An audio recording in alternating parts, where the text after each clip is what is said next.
All right, ready for a deep dive. Today we're tackling a concept that's pretty much shaken up what we thought we knew about math and logic. Gödel's incompleteness theorems. And yeah, shaken up is putting it mildly. We're talking about a fundamental shift in how we see truth and proof. We've got excerpts from Gödel Without Tears by Peter Smith and the Open Logic Project's Incompleteness and Computability to guide us. So, should we just jump right in? What makes these theorems so groundbreaking? It all boils down to this idea of a formal system. It's basically a set of rules, like a rule book, that we use to figure out what's true, especially in math. Okay, so like in chess, you've got specific rules about how each piece moves, and you use those rules to come up with a winning strategy, right? Exactly. Now, before Gödel, mathematicians figured they could create one super powerful formal system to prove every mathematical truth out there, like the ultimate rule book for the entire universe of numbers. Like a master key to unlock any mathematical door. But then, boom, Gödel comes along and throws a wrench in the works. A huge wrench. His first incompleteness theorem basically says, nope, not going to happen. Yeah. Even in a system that can handle basic arithmetic, there will always be true statements that you just can't prove using only the rules of that system. So even with the perfect rule book, we'd still find mathematical truths that are like beyond the reach of our rules. Wow, that's kind of unsettling, but also super intriguing. Totally. Yeah. Imagine mathematicians aiming for this complete picture of mathematical truth, and Gödel shows up and basically says, sorry, there will always be blind spots. And it's not even that we just haven't found the right proof yet. It's that the system itself prevents us from finding it, using only its own rules. That's the wild part. It's like a built-in limitation, not a lack of cleverness on our part. You keep mentioning systems that handle basic arithmetic. Was Gödel looking at a specific system, or does this apply to any system that deals with, like, adding and subtracting? Yeah, that's a great question. It gets to the core of what Gödel was working with. He was mostly focused on systems that could handle arithmetic, because those were the systems trying to capture the fundamental truths about math. So instead of simpler systems, maybe dealing with just geometry or set theory, he went straight for the systems trying to crack the code of arithmetic. Exactly. And he had two main assumptions about these systems. One, they had to be consistent, meaning they couldn't contradict themselves. Like a system that proves 2, 2, 4, and 2, 2, 5 wouldn't be very helpful. Right, a system built on contradictions wouldn't get us very far. What was the second assumption? It's a bit more technical, but basically the system needs effective axiomatization. Remember those clear rules we talked about, like the chess analogy? This means those rules are well-defined, not open-ended. So no making up rules on the fly, like moving a pawn 5 spaces sideways just because it would be a cool move. Exactly. Everything has to follow a predetermined set of rules. And what Gödel proved was that even with those rules in place, even in a system that doesn't contradict itself, we still run into these unprovable truths. That's pretty mind-blowing. So before we get into how he proved it, can you give an example of a system that fits these criteria? A real-world example of this kind of formal system Gödel was talking about. Absolutely. A great example is something called piano arithmetic. It's a system designed to capture the basic truth about natural numbers. Addition, multiplication, one number being bigger than another. So like the essential toolbox for working with numbers as we know them. Exactly. And what Gödel does is he takes this toolbox, this seemingly powerful and complete system for representing arithmetic, and shows that even this system has limitations. He found the missing piece in the system designed to hold all the pieces. Wow. Okay, I'm hooked. How did he actually prove this? Well, picture this. Gödel figured out a way to use piano arithmetic to talk about piano arithmetic itself. Whoa, that sounds pretty meta. It gets even better. His proof uses this really clever technique called Gödel numbering.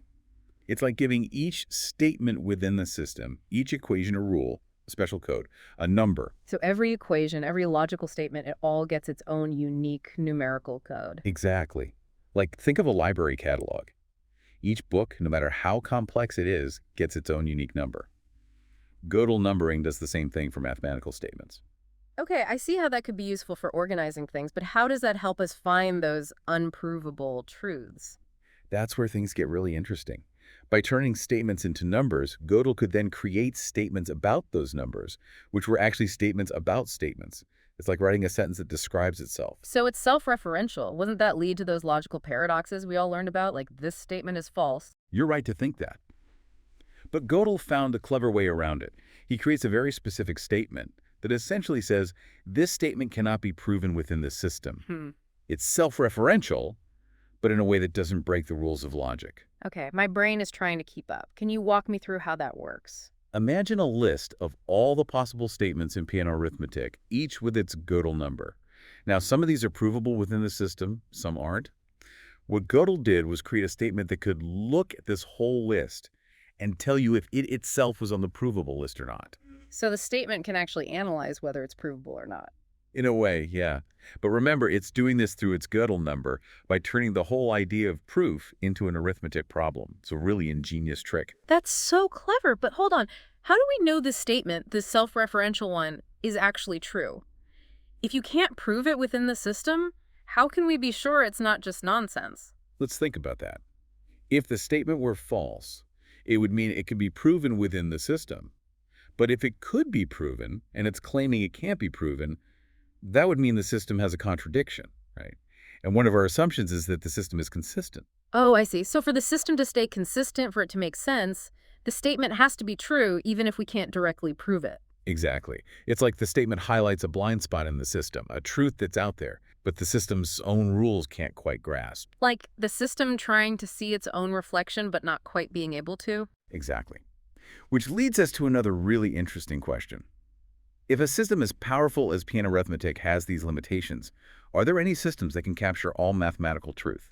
Is there a way to fix this incompleteness, to find a system without these blind spots? That's what mathematicians thought. Maybe by changing the rules, creating an even more powerful system, we could get around this. So let's look at a system that's even more basic than piano arithmetic. Robinson arithmetic, usually just called Q. Okay, so if Pinot arithmetic is our big, powerful toolbox, is Robinson arithmetic more like a simpler kit, maybe just a hammer and screwdriver? Sort of. Q is definitely weaker than piano arithmetic. It's built on a much smaller set of axioms. In fact, it can't even prove something as basic as every number has a successor. Wait, really?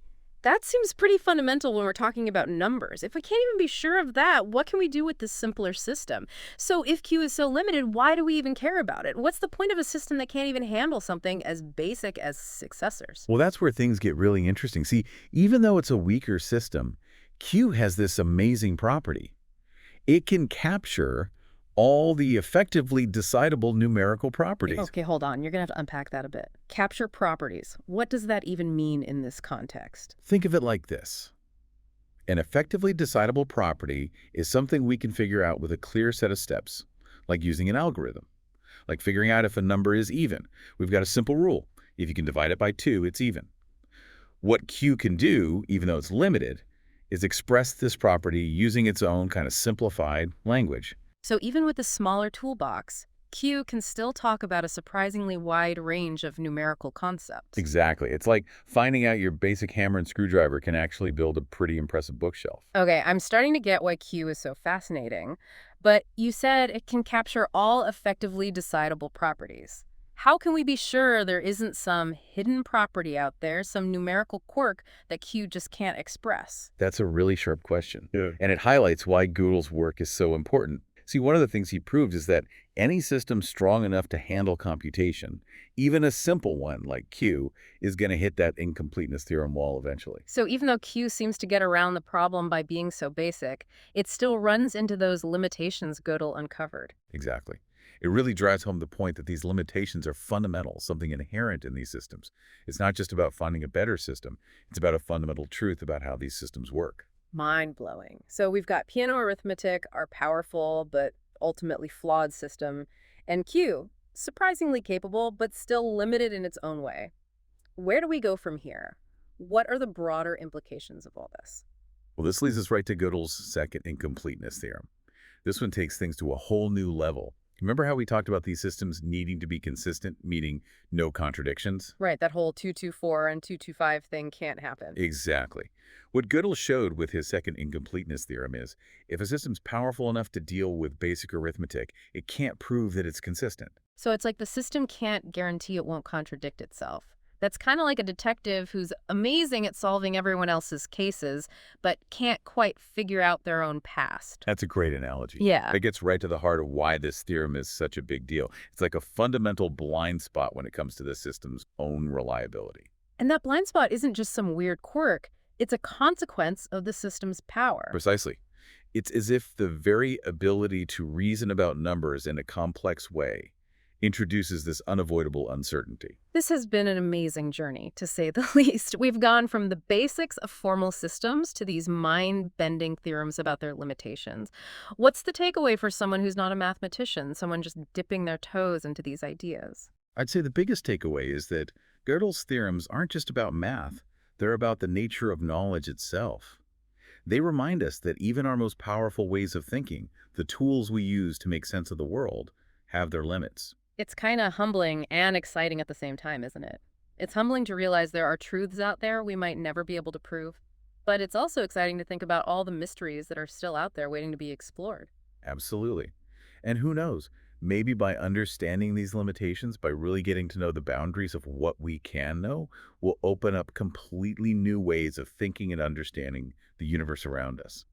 And there you have it. We've taken a deep dive into the world of Kurt Gödel, explored the incredible concepts of incompleteness, and hopefully come out the other side with a deeper appreciation for the power and the limits of human thought. And remember, sometimes the most important discoveries come from realizing what we don't know, from embracing the mystery and wonder that lie just beyond the reach of our current understanding. Until next time, keep those minds curious and those questions coming.